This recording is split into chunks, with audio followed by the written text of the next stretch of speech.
Everyone, welcome to week 9, would you believe, of our course. This week we're looking at positive peace as opposed to negative pieces, which is what we were looking at before. And of course, negative peace, if you didn't catch that part, and you would be forgiven for doing so, because I don't think we spent much time thinking about why it was called negative peace, was about how we prevent war. And that is the classical question that you would think a peace studies class would ask, but that's not the only question we would ask, of course, because the question of how you prevent war isn't really the full story of peace, how you might actually think about living in peace and what peace might mean to you. What is an ample, what is a plentiful understanding of life that can be placed at the center of a peaceful project or a peaceful existence? Or once you have your peace, what do you do with it? That might be another way of expressing the question. So positive peace is an interesting question for us. Our scholar guiding us through the reader, by the way, David Baresh, has a lovely little metaphor that he uses for positive peace, and I'll break this down a little bit on my own just in a while, but I wanted to touch on his metaphor first. He calls it the dog-car problem. And of course, here's this thing, the dog chases after the car every day that the car drives by, but then eventually there's a chance someday the dog might actually catch up with the car, and the question is, what's the dog going to do with the car when he gets it? It's such a big mouthful, such a big thing to get your teeth into. Peace, right? Once you have your revolution, what do you do with it? Once you have your peace, what do you do with it? And I think that's an interesting kind of thing that we're turning to now. There's, of course, two angles really on this that alert us to the importance of thinking about positive peace. First, of course, is the idea that, apart from war, there's other kinds of violence in the world. There's what we call structural violence, and that really does bear some scrutiny, bears some thinking about. We think about, for example, the fact that people who live under a regime of slavery, for example, might be people who are suffering from a structural violence, a violence inherent in the structure of the politics of the place that they're living in. Even though there's not a war there, it's still a very violent thing that they're experiencing. And you can even downgrade that example a little bit from the extreme example of slavery to even in a democracy. There's possibilities that people are suffering from material want, lack of material plenitude in their lives, which is preventing them from living a full life, preventing them from living a full life in the sense that they're not able to realize or actualize themselves, right? So that's a type of violence, you might say, from a certain point of view, although I think some scholars might disagree with that, especially from the conservative side of the spectrum. But no, to be sure, I think there's some debate to be had there. That's quite all right. We want the debate, but at the same time, it is an interesting question to ask. What does it mean to live in peace? Is it just to have the threat of war negated, right? Negative peace, or do you want to posit something, right? Do you want to put something in there? Do you want to actually create something? So negating, of course, is getting rid of something, but to posit is to create, right? So positive peace is not to say it's a better or worse type of peace. It's just simply to say it's a type of question that's involving positing something, as a sort of to borrow from Paulo Friere, who we're looking at in this class. Actually, what's the ontological question, right? It's what do you want to be there in the space where you create your peace. So another reason, apart from the abstract sort of philosophical side of things, which is fine, but another reason you might want to think about positive peace is that too little positive peace, of course, can lead to conflict. And this is something I think Machiavelli was aware of, Karl Marx was aware of, all these classical thinkers that understood that the power really was with the people. And if the people have the power, then the possibility is the people might be upset. And if the people are upset, then they might revolt, and you might end up compromising your negative peace by not sustaining the positive peace. So that's all very interesting. I kind of think this is similar, by the way, to Hart and Negri's question of how to live in the world. When we were thinking about multitude, one of the things that they raised was, the multitude has to have a vision of what the future looks like. Hart and Negri aren't willing to dictate that, but they are willing to suggest that it has to wrestle with the way the multitude imagine this is going to have to wrestle with some very serious issues that we know, for example, already today are ongoing in the world. So what would some of those issues look like? We have environmental justice, we have human rights issues, we have economic crises. So, that's all there, in Hart and Negri's multitude. I think if Hart and Negri fit into this story anywhere, then they're positive peace theorists. And of course, that's why they would be people to think about in tandem with this question of positive peace. One of the great questions that Hart and Negri raise about positive peace is that, sometimes the old solutions that people turned to get an answer for these questions, especially this question of linkage, like how these issues of environmental justice and social justice and economic justice are linked. The older language of, say, like socialism doesn't really work very well, because socialism oddly seemed to, and we'll get into this with Paulo Friere quite well. I mean, I think he's very, very good on this, and he's a good person to read alongside Hart and Negri.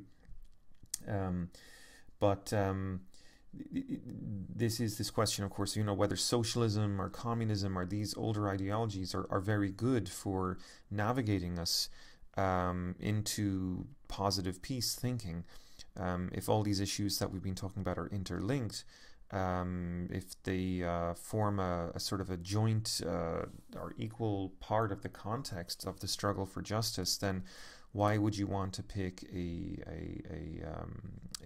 discourse or a language that was generally understood to be focused more on economic justice, and that might put, for example, environmental concerns at a sort of a second place level of priority compared to economic justice? So I think, when we hear Hart especially say that it's very important that we realize that peace for the multitude comes from fighting for the public, but then, of course, you have to fight the public for the common, because what Hart and Negri are really about is trying to liberate and enable, as a sort of a resource for everyone in a sustainable fashion, the common, right?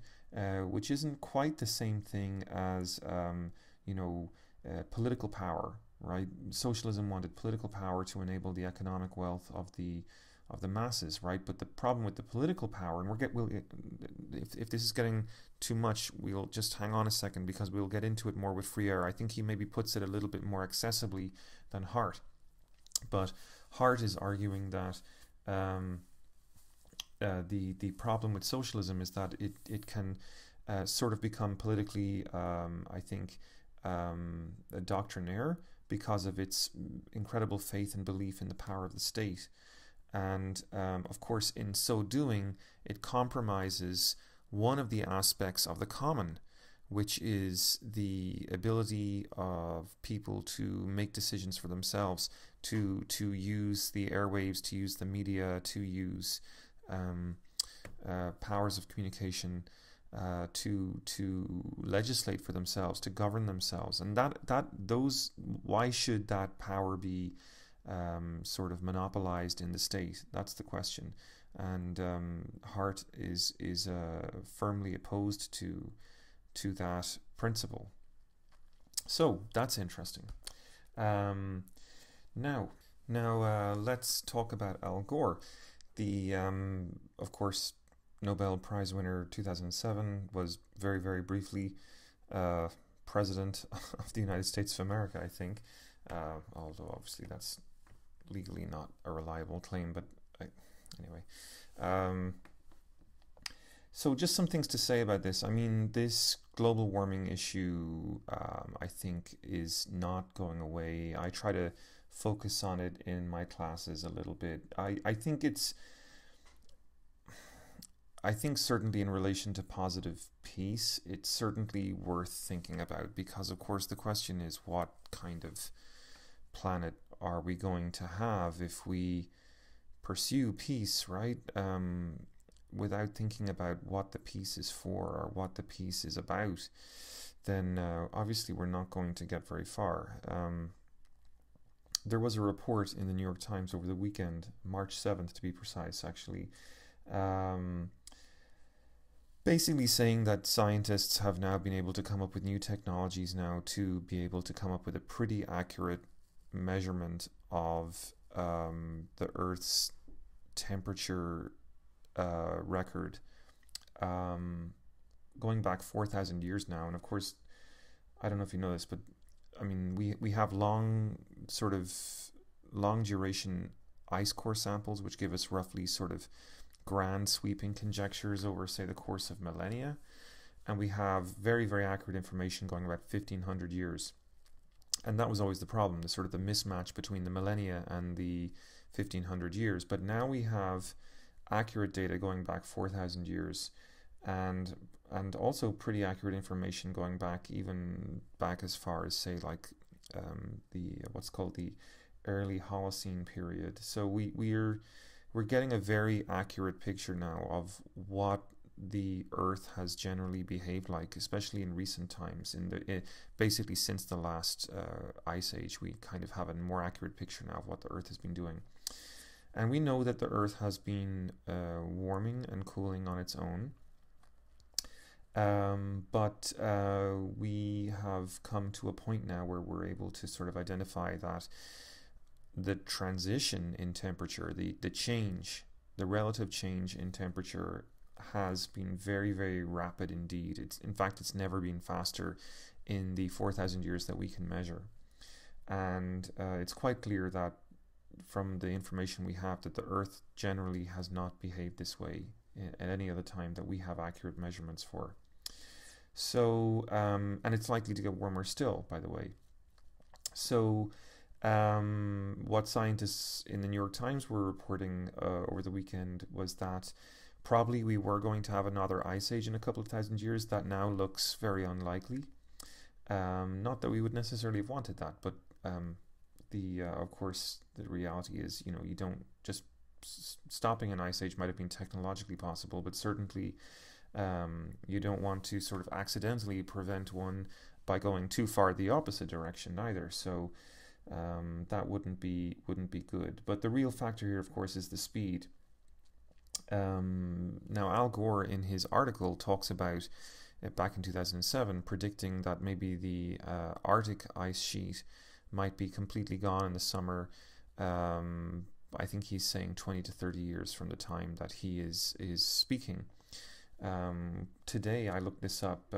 Currently, the ice in the summer is 20% melted, and it's completely navigable from one side to the other in a way that it wasn't ever possible or even conceivable before. So, the Earth would otherwise have been in a cooling period, I think is the point. And we are clearly running processes in the environment that are contrary to that cooling tendency. So why are we talking about Al Gore at all here? Well, I think Al Gore is interesting, first of all, because of his understanding of linkage. Remember, we talked about linkage before just a moment ago. Hart and Negri, I think, do this as well. So Gore is suggesting that poverty, hunger, AIDS, global warming, all of these things are kind of linked, and that they kind of all share the same solution. And Hart and Negri do make that point as well, in a sense that sort of struggling to preserve the common resources for all, making those a kind of a partner, if you will, in creating social justice, is not a non sequitur. It's not a contradictory goal. That can be achieved, and in fact, achieving one can only be done through achieving the other. So that idea of linkage is very important to Al Gore. But also, I think one of the things that's coming out to me in Al Gore is the question of how he understands the means for achieving the peace once we've sort of won it. What do we do with it? And And so this idea of a positive peace is to be sort of identified here in the fact that he's talking about unity through realizing what he calls truth force, or satyagraha, which is a term that he borrows from Gandhi. And what Al Gore is, I think, envisioning is a future in which the power of the truth leads us to realize our shared responsibility for the planet. As he says, truth that has the power to unite and bridge the distance between me and we, creating the basis for common effort and shared responsibility. That's a core little part of his, argument there. So certainly, that kind of thing can come through in the development of negative peace, but here I think what Al Gore is also talking about is stewardship and the need for continued sort of vigilance and truth force, or a truthful force, a force of truthfulness, even after we have sort of turned the tide, that this is kind of something that will need to be part of human beings' attitude to the planet for millennia to come, right, in order to live in a sustainable relationship with the environment. Now, then, of course, you might say, well, that's great, Al Gore, but what does that actually look like? And this is a problem we also have for Hart and Negri, but we can talk about that another day. Solutions for Al Gore are largely economic. They come in the shape of cap and trade. I don't know if you are familiar with what cap and trade is, but it's where you set a cap on carbon emissions and then you allow a certain amount of points to every country, and those countries can trade the points. So if you're a country that has relatively little pollution, maybe you're not industrialized, you can sell your pollution points to those who do pollute. Because after all, you'll probably benefit from some of the things that they're producing anyway. So that seems fair. And you can even benefit from that transaction. But it's a great incentive for countries that do pollute to get their act together. And it's a great incentive for countries that don't pollute to stay non-polluting. So cap and trade is something Al Gore is calling for that seems quite logical in a certain way. He's also calling for a moratorium on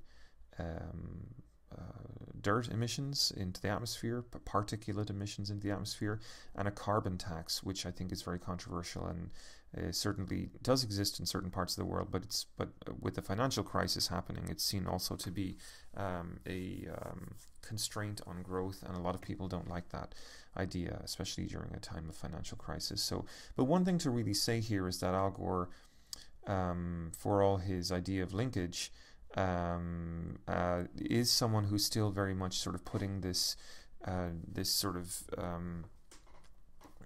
putting sort of the free market in charge of the solution. He's working the market. Cap and trade, moratorium on emissions may not be a real market solution, but certainly the idea of a carbon tax and the idea of setting up a market in cap and trade is very sort of capitalistic, you might say, in its approach. And the question is, whether that actually can work.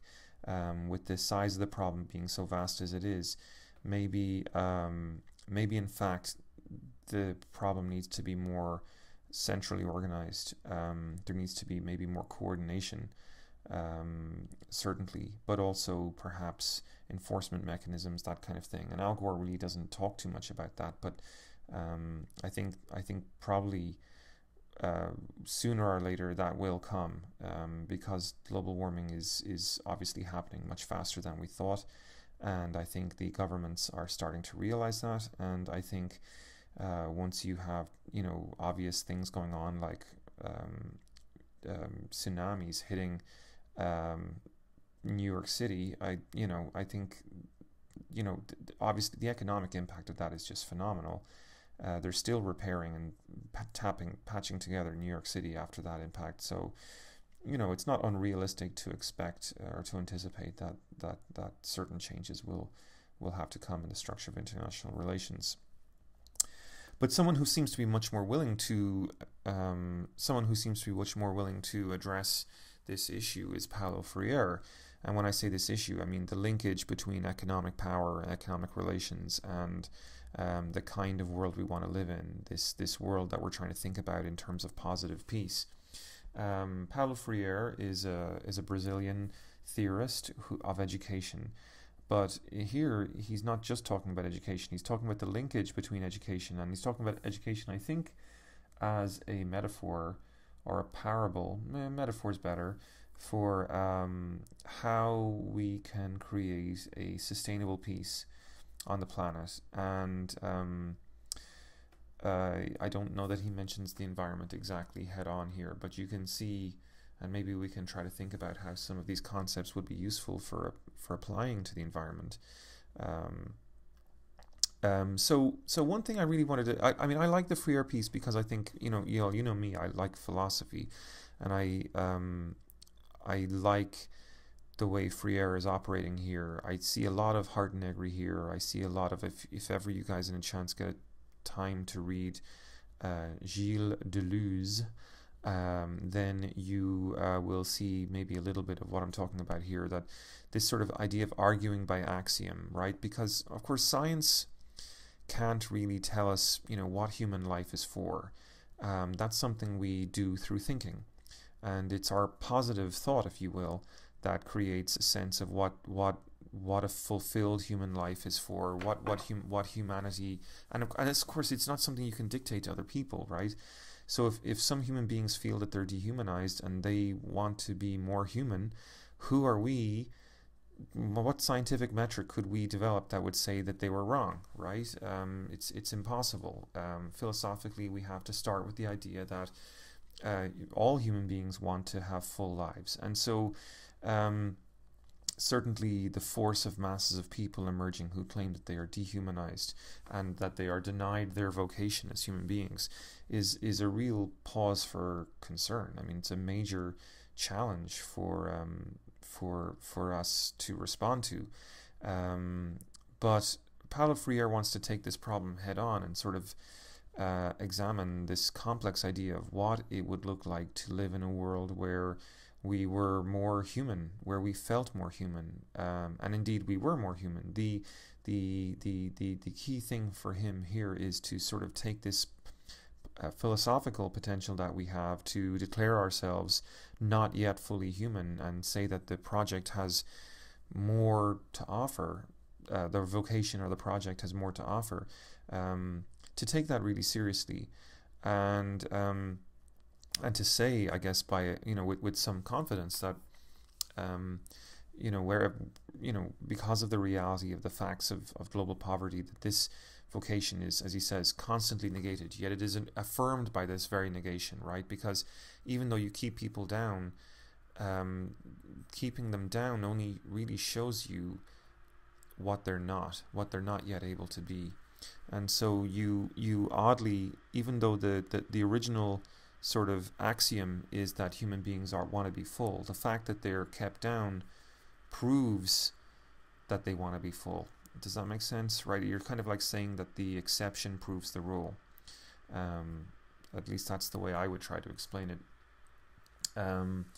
So people in the world know, as he says, that their current state is not a given destiny, right? That things don't have to be the way they are. And it's this awareness, I think, because human beings all over the world have seen things change in their lives. They know change happens. They know things can get better. They've seen better times and they've seen worse times. And the fact that they've seen better times really is a sort of a bit of evidence that they have at their disposal to make a claim for themselves. Well, my life can be better, and this is what we mean by sort of the negation, right? Because they can say for themselves, I'm being oppressed, right? This is not the way it's supposed to be. There's people keeping me down here. So Paulo Freire says that this kind of a positive philosophy, or this axiom, is sort of the key to understanding a potential for liberation, right? i.e. listening to people themselves saying that they're not satisfied with their humanity, that they want more humanity, and that they deserve it. But, he says, and this is the caveat, right, that that a politics or a solution to this oppression can't just come by changing the tables around. Turning the tables around is not a viable option. It only shifts the oppressor and the oppressed into different positions, right? It reverses the relationship. So why would you want the oppressed to become the new oppressor? He believes that, in fact, a true solution would result in the humanity of both the oppressor and the oppressed being honored and amplified and fulfilled. And to be sure, of course, we know the oppressed don't have much humanity because their humanity is taken from them. But he also suggests, much the same as I think Oscar Wilde would have suggested. I may have mentioned to you before that one of the essays I sometimes like to read is Oscar Wilde's The Soul of Man Under Socialism. And it's an interesting essay. I mean, Oscar Wilde is not a typical kind of Marxist or anything, but he's an interesting guy because he's sort of as a theater, as a writer of plays and as a poet and as a novelist, he's sort of coming to the question of what it means to be human, and he scowls often on the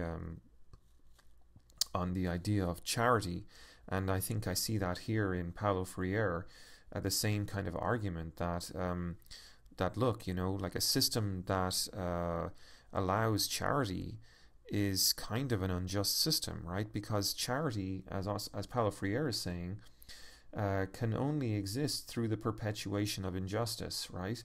I.e. the need for charity only exists in an unjust social order in the one hand, but also that in order for me to be able to give something to someone, I have to be able to have something more than them to give, right? So that's what we mean when we say the order is unjust. There's a tangible economic or material difference between me and you. And we can see this very clearly. I mean, there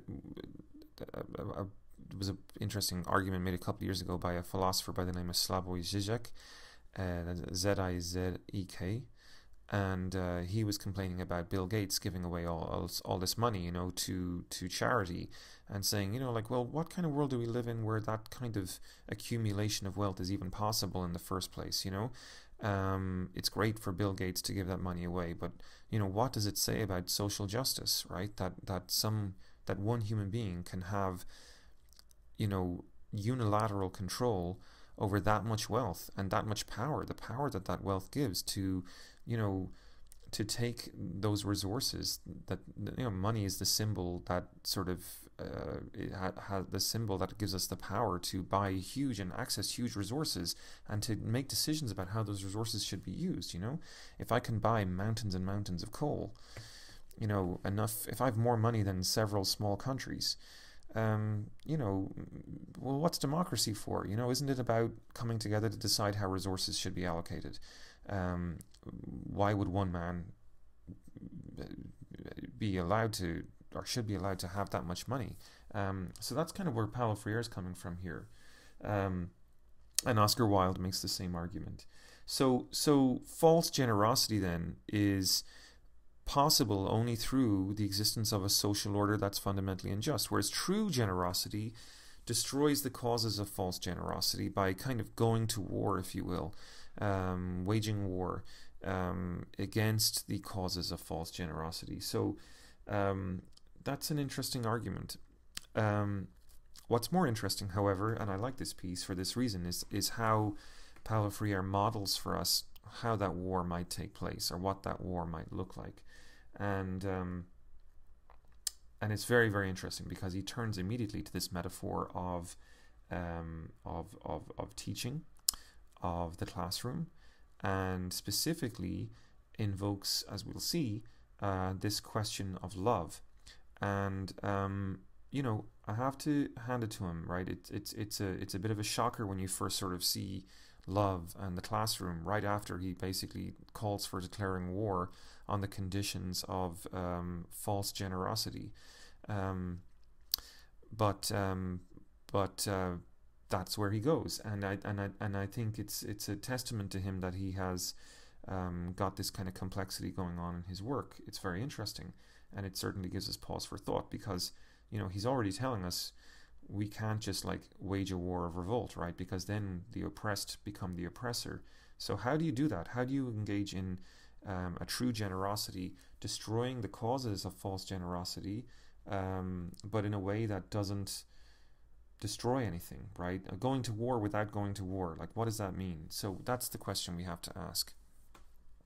Now, I think you see lots of heart and eggery in here in certain ways, but the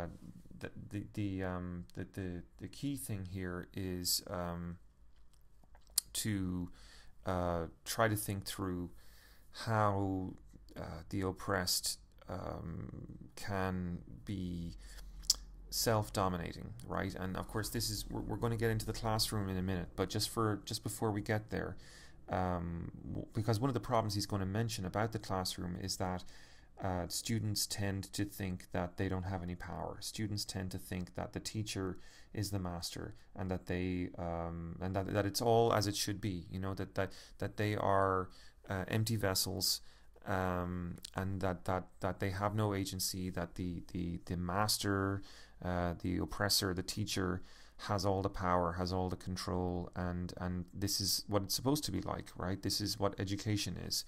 Well, conversely or similarly, when it comes to thinking about poverty and when it comes to thinking about social justice, we see that the oppressed sometimes have this same problem.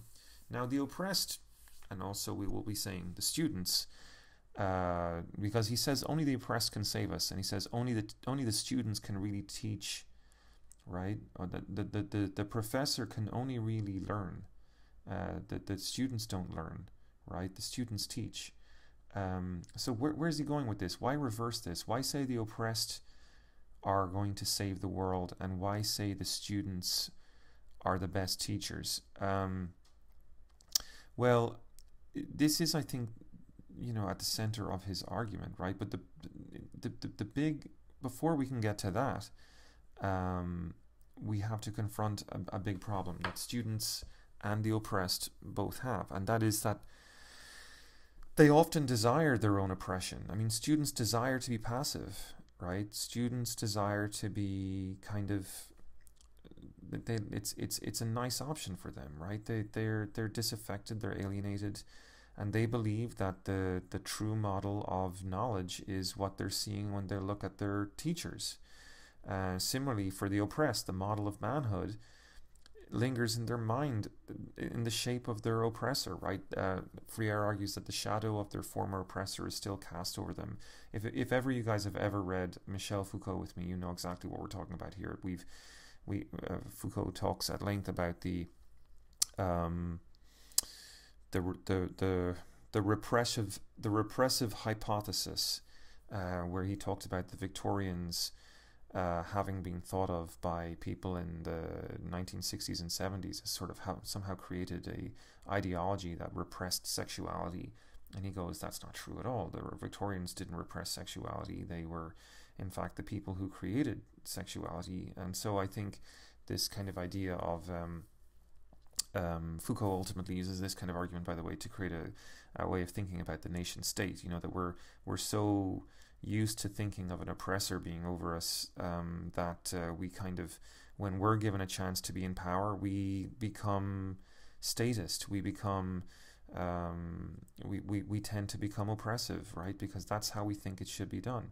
And Friere basically says that it's this modeling, right? It's a sickness, and he actually later talks about sickness. He talks about the sickness of narrative, and it's a brilliant point, I have to say.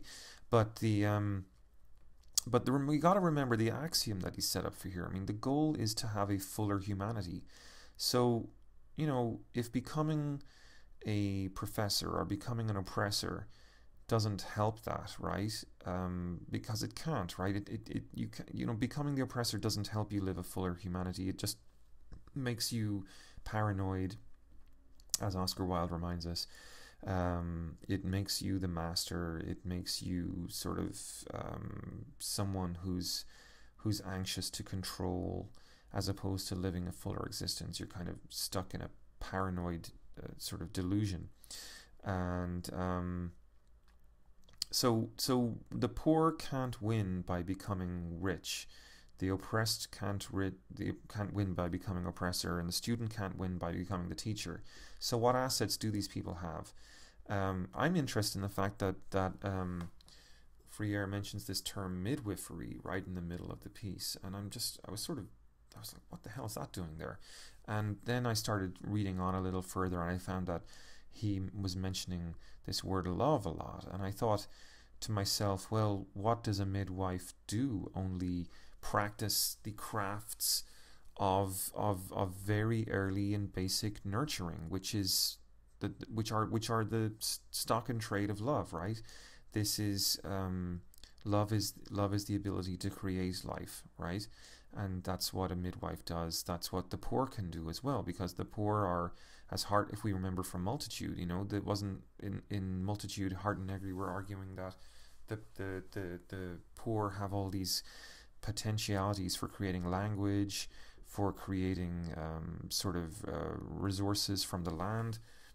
So all of these things do sort of speak to the tremendous wealth of the poor, and so in that sense, maybe we start to see an opening on the horizon here, where we have actually maybe some grounds for thinking that students can be teachers, and that the poor can become teachers, and that the oppressed can become those who actually give expression to the fuller humanity of the oppressor, right? Because it's here where we have invention. It's here where we have a close and authentic relationship to love.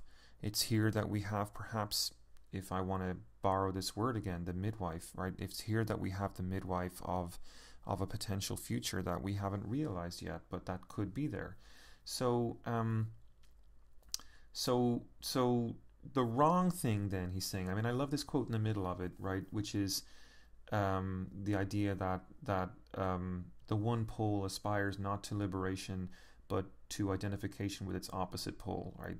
The one pole aspires not to liberation, but to identification with its opposite pole. That's the mistake, right? That's what he wants us not to do, right? The goal is not to seize power. The goal is not to take control. The goal is to engage in a politics that transcends the fear we have of true freedom, because true freedom is not becoming the boss. True freedom is breaking the relationship of the oppressor and the oppressed, right? We don't want the peasant to revolt and become a greater tyrant. We don't want the students to take over the university and become tyrants either, in case you were getting any ideas. But rather to actually smash the entire structure of oppression such that it can never happen again. To allow the human race to actually live in wealth and peace and prosperity into the future, right? So that's very interesting. To try to struggle to make your war against your enemy, to make victory in that war measurable through a metric of whether you've been able to transform your enemy into a proper human being or not, as opposed to winning, right? So that's interesting. And what does it mean to make someone human, except to give birth to them, right? To literally help someone be born again, right? I know that's why I think the midwife term is in there. I don't know. I was just struck by the word, and I couldn't quite figure out what he meant. And then I started to think about love and humanity and the idea of literally helping your oppressor to become a proper human being for the first time maybe in their entire life. And that takes exactly, in a way, the capacities and skills of the midwife. There you go. So anyway, back to the classroom and stuff like this. I loved some of this stuff, right? The idea of narration sickness, where we suffer from narration sickness. We suffer from the idea that somehow our professors know so much more than us, and so therefore they should lecture us all the time, and it should be very, very top-down and hierarchical in the classroom. And as you guys know, I try sometimes not very effectively, but I do try to allow you guys to be equal partners with me, especially in a class like this. So Friere says, and the metaphor is really awesome here, that we shouldn't just think of students as vessels to be filled.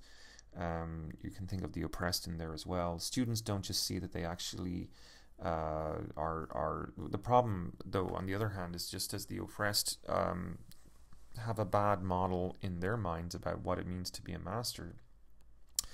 Also, the students don't see that they can actually educate the teacher, right? So what Friere wants is for everyone to become teacher and student, for everyone to become the oppressor and the oppressed, and to engage in dialogue, because that's the only way we really learn. And of course, that learning is an ongoing process. So what are the conditions of that dialogue? I think this is where he gets into some interesting stuff. He says it's love, humility, and faith. Real love does not set conditions, he says. It enables. On the other hand, and I, look, we've already just said that, haven't we? I mean, we're talking about the midwife point, so hopefully I've made that point clear. But I think that midwife point really does animate what he's talking about here when he says that real love does not just set conditions, right? It enables. I want to empower you, and for you to empower me, and that's the basis of a proper relationship.